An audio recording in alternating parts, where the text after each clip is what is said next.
Assalomu alaykum qadrli futbol muxlislari. Good evening from London. Kecha Jahon Chempionati doirasidagi yana bitta o'yin haqida ozgina to'xtalib o'tamiz. Avstraliya va Turkiya. Avstraliya Osiyo terma jamoasi 2-0 hisobida Turkiyani mag'lubiyatga uchratyapti. Kutilmagan g'alaba Avstraliyadan. Ko'pchilik baribir Turkiyani favorit jamoa sifatida ko'rayotgan edi, ammo Avstraliyaning qo'li baland kelyapti.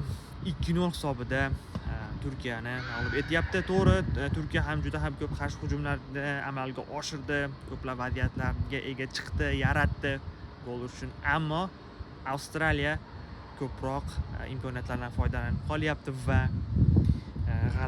muhim g'alabani qo'lga kirityapti.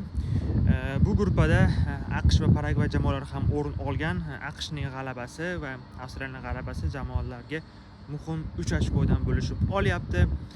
Turkiya va Paragvay esa birinchidan so'ng 0 ochkosiz qolmoqda azizlar.